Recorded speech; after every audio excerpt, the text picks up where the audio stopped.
Hey everyone, welcome to Blue Feather Homestead. My name is Heather, Homesteader.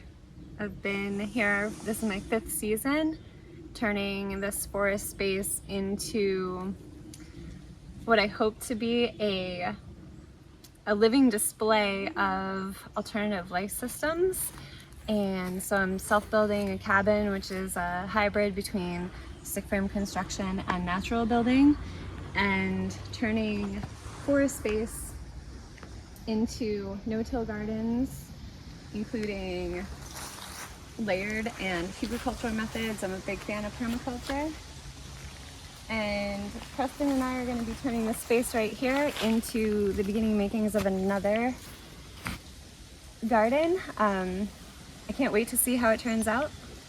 So yeah, we're in a piece of woodlands that is about 15-20 minutes away from the Atlantic Ocean. So this really special spot has all the benefits of that contributing to this unique microclimate. And when I first walked the land, I was really taken by the diversity that was preserved here. And while I've been building gardens, I've really wanted to be mindful of how I was building amongst what was already thriving. So with very low budget, you do the best you can with what you have. And so over time, I've been building these garden beds, and these ones right here, I just started this spring. This composted soil is directly over a rich environment full of mycelium and leaf litter and all the insects that have been turning this as well. And so over time, I'm hopeful that these will keep growing as more fertilizers and even this green manure. This is the end of the season. We're in October and it's about to hit really cold temps, but these clover are thriving, and I can just turn this over and help nourish the soil for next spring.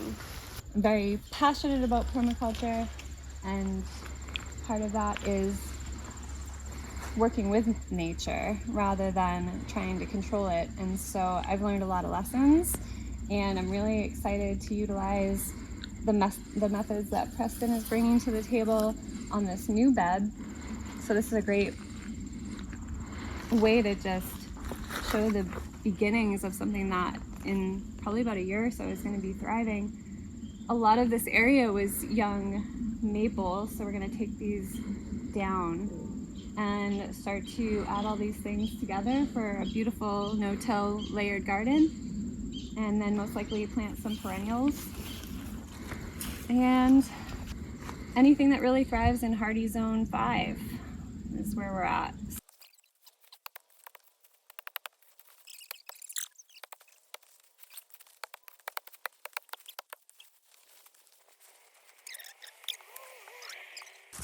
All right, so our hugel bed is starting to take form, and we decided to create an entrance down the middle. So we'll be able to walk into the bed, reach to this side, reach to this side to harvest, make it easier to work within this bed, sort of like a keyhole type bed here. So we trimmed back all of the maple that was growing from these stumps. We have a bunch of suckers that were growing up, and we do have these stumps down in the ground. We're going to build the hugel right on top of them. So instead of ripping them out of the ground, which would do some damage to the established beneficial mycorrhizae and other biology in the soil, we're going to leave them there. We'll let their roots just hang out below, and we'll stack our rounds of wood on top of this to create our bottom layer of the hugel. And what we'll do is layer on top of that. Typically with hugelkulturs, you start with the biggest wood on the ground. And the theory there is that the thicker the wood, the longer it'll take to break down. And so as you work up in a hugelkultur, your little thin branches and twigs and stuff will be on the very top. Your big sections like this will be on the ground. Log number 1. What kind of wood are we working with, Heather? Just beech maple and poplar. Great.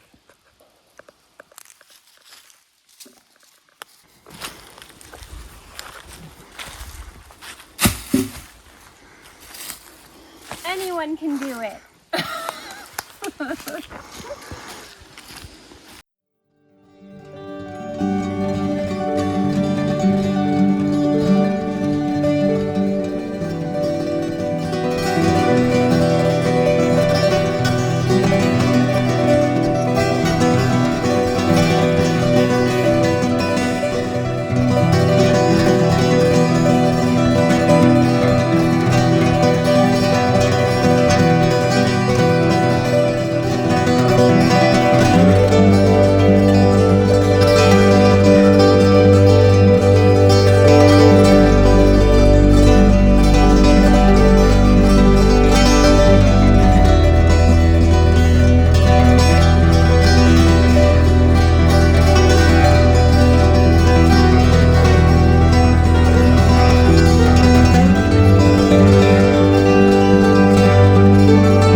Some winter weather here in Maine.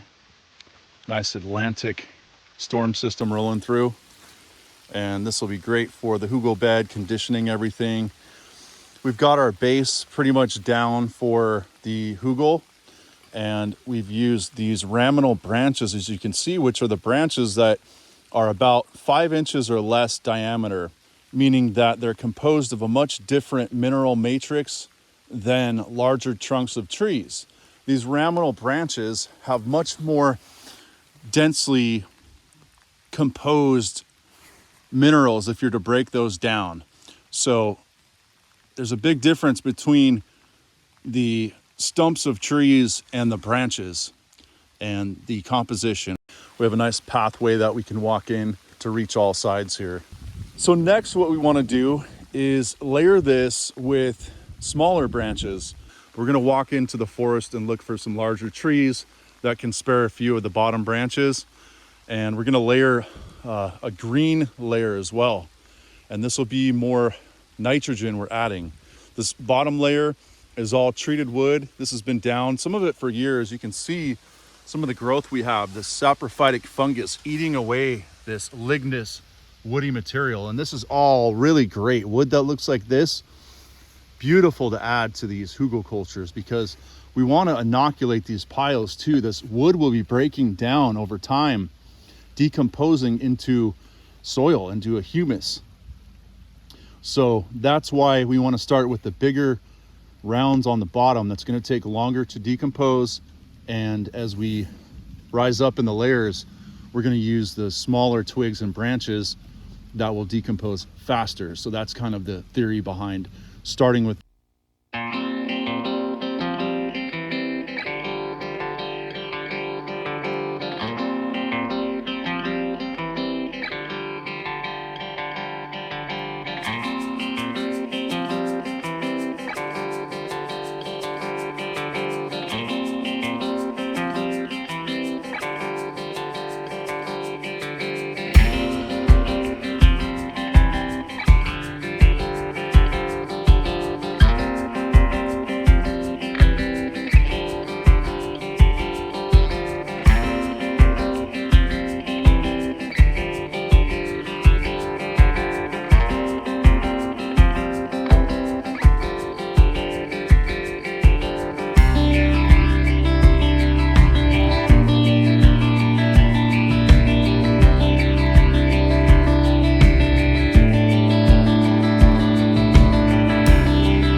that black water and fecal matter and let it sit in water, that's when the bad bacteria really gets to thrive. So in this setup, it actually neutralizes that. And I chose to go that way because I felt like that was the best decision for me.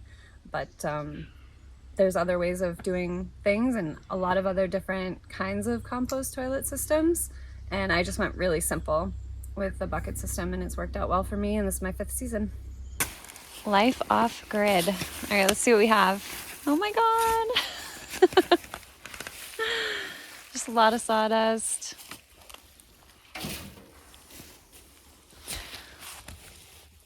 Roots.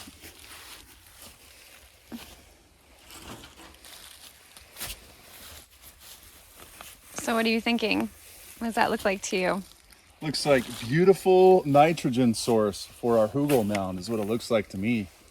You can see, yeah, there's a lot of life growing through here. There was a lot of sawdust for the carbon, and we have some roots, some visible mycelium running through it. So I think over 2 years, you know, there's no bad smell or anything like that. It's all been completely neutralized and processed down. So this is looking like beautiful material to use in the Hugel bed. Up close and personal.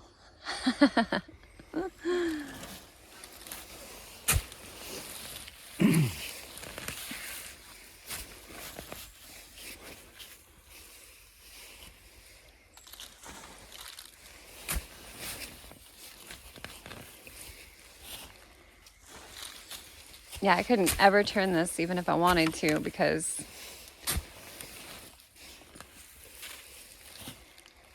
the whole network came up in here and just had a field day. And there's been all kinds of interesting mushrooms that have grown out of here too. I'm sure. That's what you want to see right there. Mm-hmm. Oh, what's wow. Those maple roots growing up in there, I wonder? Probably. I mean, clearly those roots are tapping into that nitrogen source. It does smell like straight out just soil. Yeah, just foresty, your regular foresty smell. No bad odors at all. There's a modern myth about our waste. And yes, poop stinks. It's a topic that a lot of people get all squirmy and weird about. And we look at our waste, human waste, as disgusting and gross, and we need to flush it off into the sewage system and let a sewage treatment plant process that and just get it off out of the way as soon as we can and just don't deal with it. And the thing is, in permaculture and natural farming, there's never any waste. In fact, one organism's waste is another's food, and that's how nature works. It's a nutrient cycling. And so if we're out here living off grid, we need to really utilize those resources, and we are part of nature. Our waste is food and can be turned into great soil, nitrogen rich humus like we see here. This has been processed for a couple of years. There's absolutely no bad smell to it at all. It smells really nice, like a fungus filled forest. This is really beautiful compost to use, very nitrogen rich. So it's a really amazing thing that we can utilize, and we make a lot of it. It's not for every situation. Obviously, in the city, there's restrictions around growing food for consumption and selling to markets, obviously. That's a whole nother story. However, if you're homesteading, growing food and herbs for yourself, this is a practice you can do safely. Obviously, there is a process to it, and that should be followed, like Heather was talking about. And she's done a really good job at layering. You see a lot of carbon in here. This is very fluffy, nice and rich, and that really nice dark cocoa brown. As Elaine Ingram talks about in her soil food web classes, it's like a 70% chocolate bar, 70% cacao chocolate bar. And that's what we're going for. And that's really the color of a lot of these humic fulvic acids. And this is just a really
That's how we're gonna balance all the carbon on the bottom with that nitrogen. We did get a good amount of Humanure in here. And a great time to add biochar is with your nitrogen source, whatever nitrogen source that is. Cooking some stir fry over the fire is an opportune time to not only make biochar, but also cook your dinner.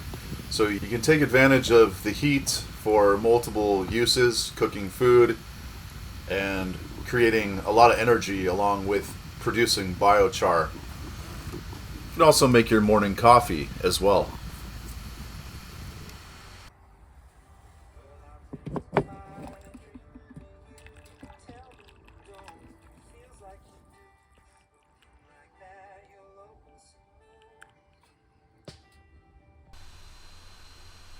You can find more videos on burning with pyrolysis to make biochar on my channel. We will quench and extinguish before it burns down to ash. If you've watched any of my videos on biochar, I'm very much into processing biochar, charging it. However, this is a technique that we're going to charge in place because we're not planning on planting in this bed anytime soon. It's October right now. We have the winter ahead. So we can put this with the nitrogen source, our Humanure, and we can charge it up. So that's the plan. We're gonna mix our biochar we made in the fireplace in this layer of Humanure.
So what do we have here to add to the mix, Heather? It smells so good. A whole bunch of richness. So when I moved onto the land, it had been obvious they had logged it. I don't know, I'm gonna say a decade ago, and they left a bunch of dead branches all over the forest floor. I didn't really think much of it, except I wanted to build and started to build, you know, small hugelkultur beds with what I had, and overturned sod from the cabin site. But this area is on a clay shelf, which is great for making cob. And as I was going along, like this year, expanding the beds, over in this little corner over there, underneath some really beautiful tree cover with some old logs too that had been left to gather moss and decompose, I just threw some straw over it thinking, oh, I'll layer this up and it'll be a future garden bed. Well, Preston was really interested in it, and so we just dug it up, and there is so much life happening in here. It smells amazing. I don't even know how to describe it. Just good. And then we've got yellows, we've got whites. Here's a good example of what the forest was doing, decomposing it. So there's a mix of straw in here, but like it's so loamy on top of this clay shelf just from processing all this time. And our little decomposer friends. Excellent, beautiful. Mm-hmm. Isn't there also some fire ash on here as well, or Yeah, in this mix? Yep, that's what I did, because it's so close to the fire pit that I started just as I was going through the season, I just dig out whatever coals were in there, and there was a little bit of clay mixed in, a little bit of sand maybe, and just put that over the straw. I just figured I'd just keep layering.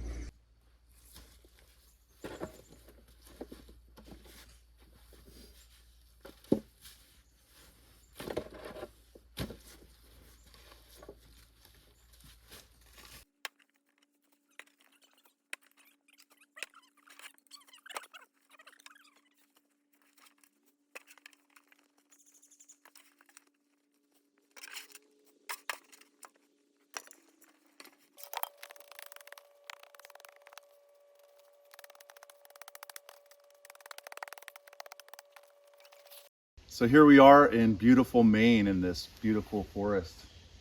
And you can see it's October and we have all this defoliage from the trees dropping to the ground. We have beech and birch and maple here. These deciduous trees are all dropping their leaves down to the ground. We have a really nice natural mulch layer, and this is the carbon cycle. So nature already has these cycles and mechanisms to cycle those nutrients back into the soil with the help of a lot of microorganisms, of course. And we're gonna go look through the mulch layer here that's been created by these deciduous trees and look and see what we can find over here.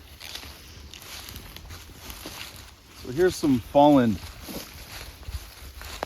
birch, and you can see it's just covered in fungus here, and this fungus has completely devoured it. This is lignous hungry fungus that is eating the wood away and just decomposing it back into soil here. So it literally just completely devoured this to where I can just pull it apart with my hands. Look at the color of this beautiful humus and soil here, this dark brown. It's very fluffy, the texture of it.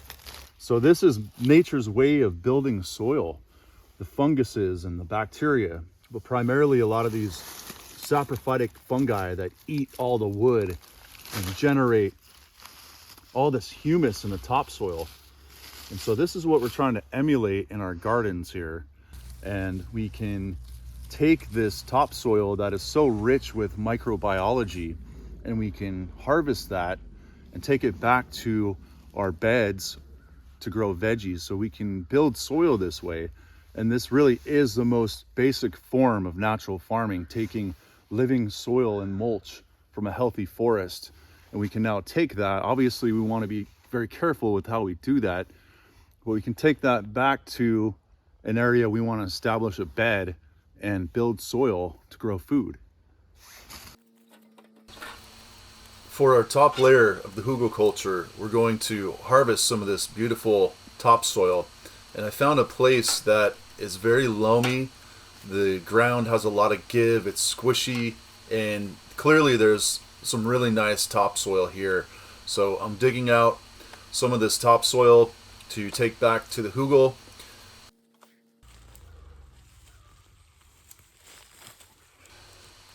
Whenever I'm wildcrafting, collecting, or harvesting in nature, I'm always very mindful of how I'm doing that. I never want to devastate an area and just clear a whole area to leave a disturbed spot. I will take small samples of an area or a plant and leave the rest largely untouched. I'm always sure to cover back over the area with natural mulch so the earth can heal itself easier.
mulch really is a vital part of living soil. This is how nature cycles nutrients. So whenever we're building a living soil system, mulch is really crucial to that system. It helps to protect and house microorganisms. So again, we're emulating nature, and we'll be covering our hugel with this leaf litter as well.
And one more layer of biochar along with our topsoil.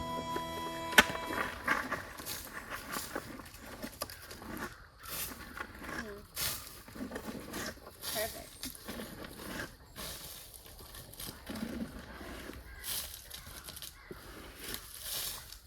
There's so much variety in this bed. That's the whole point, yeah. Logs, mushroom logs, sticks.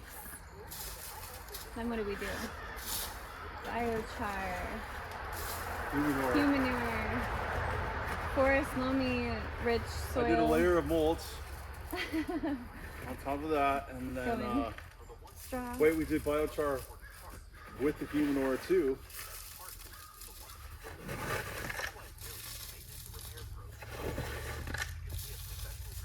And then topsoil, and then we'll do another layer of mulch too. We'll have to do an update video next spring and Yeah. head into it and Definitely. see how the cross section.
So our keyhole Humanure Hugel is finished.